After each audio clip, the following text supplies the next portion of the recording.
The curse of the pharaohs refers to the concept that anyone disturbing the mother of an ancient Egyptian would be cursed.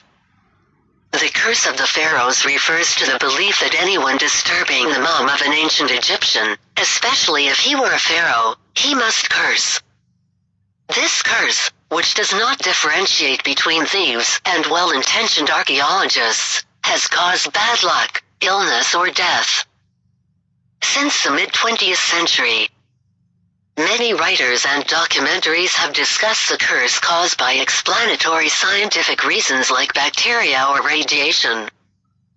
However, the stylish origins of Egyptian tales of the mum curse are primarily in European cultures, and thus the shift from magic to science to clarify curses, and to vary their uses from the disorder of the dead. To entertain audiences in an exceedingly horror film, she points out that the Egyptian curses are primarily a cultural phenomenon, not exclusively a scientific one. The royal cobra, Urace, representing the protective goddess Datchet, is that the apex of Tutankhamun's mask. There are occasional cases of real ancient curses appearing inside or on the facade of a tomb, as is that the case for the mastaba, an ancient Egyptian burial from Kentika, my brother from the 6th dynasty at Saqqara. They appear to be directing the priests to carefully protect the cemetery and maintain ritual purity rather than warn of possible thieves. Although there are stories of curses dating back to the 19th century, they have multiplied within the wake of Howard Carter's discovery of Tutankhamun's tomb. Despite popular misconceptions, there was no real sin curse present within the tomb of Pharaoh. 2. Evidence for such curses related to King Tutankhamun has been considered to be so insignificant that it's perceived as a pure applause trap by Donald Redford.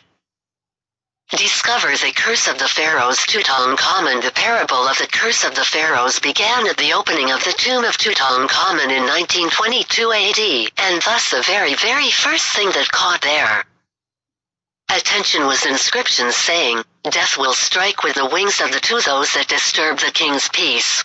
This may be the phrase found inscribed on the tomb of Tutankhamun, which was followed by a series of strange accidents, which began with the death of the various workers who searched the cemetery, which baffled scientists and folk, and made many believe what was called the Curse of the Pharaohs. Among them some archaeologists who participated within the invention of the civilizations of the pharaohs. That the normal priests of Egypt poured their curse on anyone trying to move those relics from their place, because it absolutely was said that a strong sandstorm erupted around the tomb of Tutankhamun on the day it had been opened, and a falcon was seen flying over the cemetery. It's known that the falcon is one of the sacred symbols of the pharaohs. But there is a German scientist who opened the file of this phenomenon, which occupied many, to clarify to us justifiably, medicine and chemistry.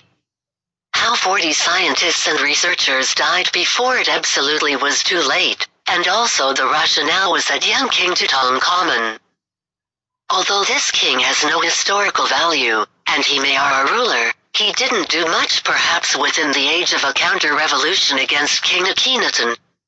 He was the first to imply monotheism, but it's certain that this young king derived his great importance from the actual fact that his tomb was untouched by anyone.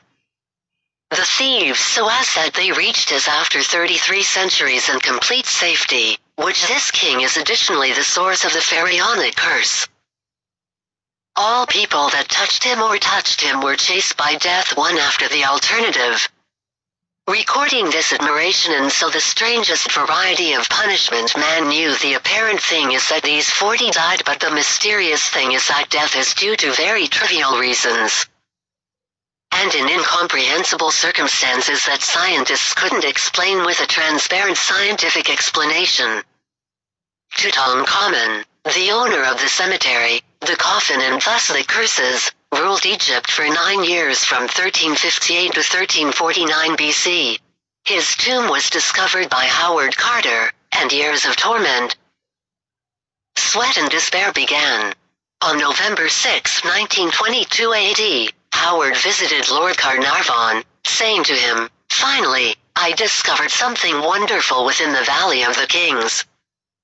You have got closed the quilt on the doors, and also the basement until you come yourself to figure out, and also the Lord came to Luxor on the 23rd. November was within the course of his daughter. Howard advanced and broke the seals, and doors went after the alternative until he was a quick distance from the grave of King Tutankhamun. And also the story of the curse began with the golden finch that Carter carried with him when he came to Luxor, and when the cemetery was discovered. They called it the Golden Sparrow Cemetery. At the beginning of the matter it had been mentioned in his book Theft of the King, by Mohsen Muhammad, that when Howard traveled to Cairo to receive him Lord, so he put his assistant Calendar the bird on the balcony to enjoy the breeze of the air. On the day the cemetery opened, Calendar heard a weak distress, as if it absolutely was a sign cry. So he ran up to hunt out a cobra snake extending its tongue to the bird inside the cage, and also the caller killed the snake. But the bird was dead. And immediately it absolutely was said that the curse began with the opening of the tomb, because the cobra snake is on the crown which is placed over the heads of statues of kings of Egypt, and this was the beginning of the king's revenge against those that disturbed him in his shrine.